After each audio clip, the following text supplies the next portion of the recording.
YouTube, welcome back to Wtf Rc Cars. So, continuing on with the D2 Evo, we've got the electrics to fit now.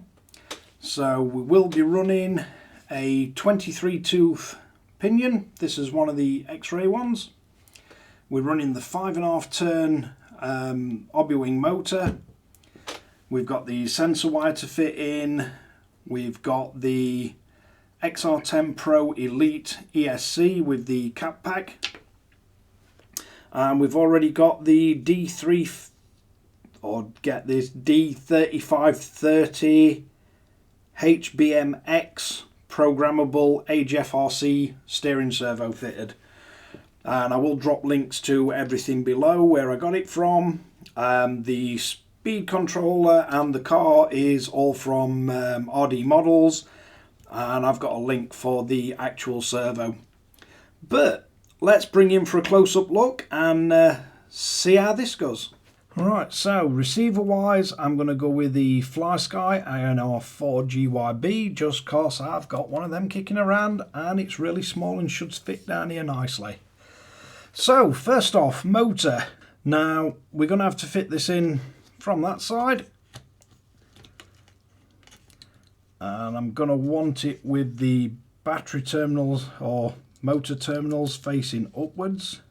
So let's just get a couple of these screws in. It does advise to use the countersunk ones with the tiny anodized aluminum washer or aluminium, whichever way you want to pronounce it. So we've got one screw that goes in the top sliding mount, and then the second one should drop through into the lower sliding mount. It's always fun and games getting these started, but once you get them started, they're not too bad. So I'd just like to carefully wind these in, make sure nothing's fouling on the internals of the motor.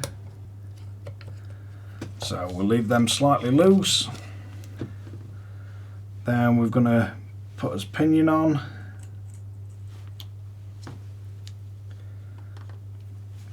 And I'm just going to nip this up. So I'll get it roughly where we need it. Just nip it up a little.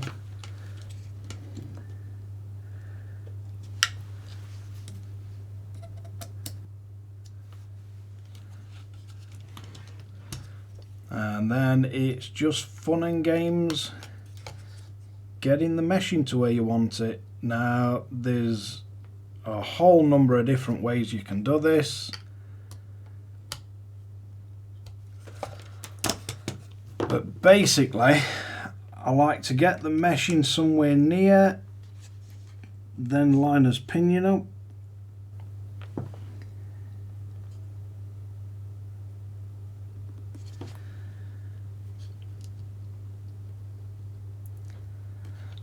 Once we've tightened the pinion down fully, we can check, see how tight this is going to fasten on. Check your meshing all the way around,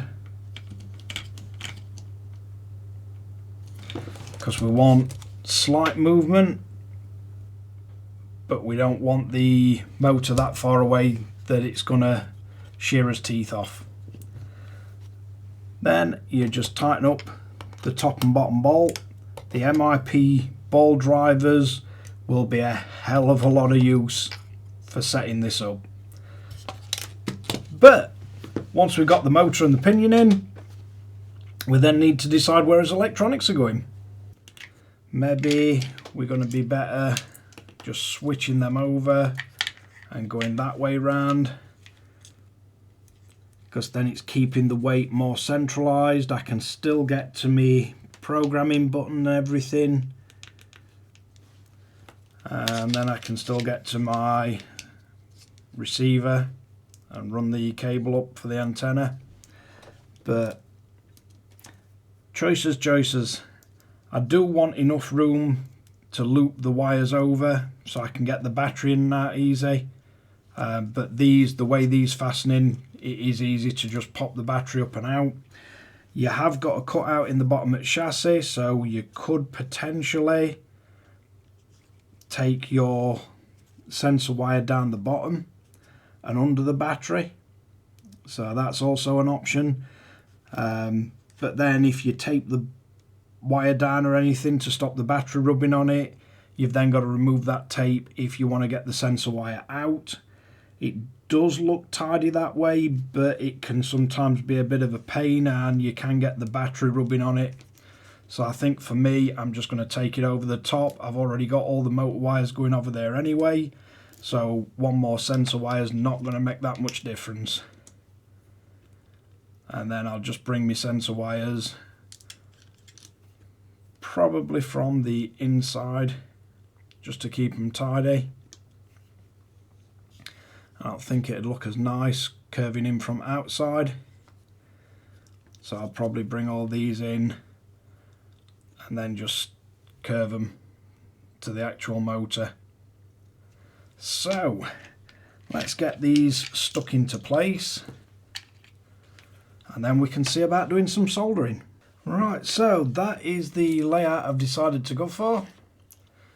So I've got the speed controller and the cap pack held down with 3M double-sided foam tape, and the receiver I put in with the 3M dual lock because I'm more likely to want to swap out the receiver for one of my other receivers or swap it to another vehicle and vice versa, so I like to be able to take the receiver out.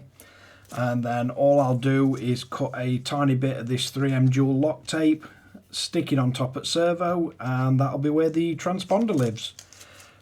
So I've also decided to go with one of these little rocket fans. I'm going to fasten this just using 2 screws to this plate. You don't get those screws with the RC, but just whatever screws fit your fan and fit into that plate. Unfortunately, to screw it on, I'm going to have to screw it on from the fan side, so I'm going to have to drop this plate off.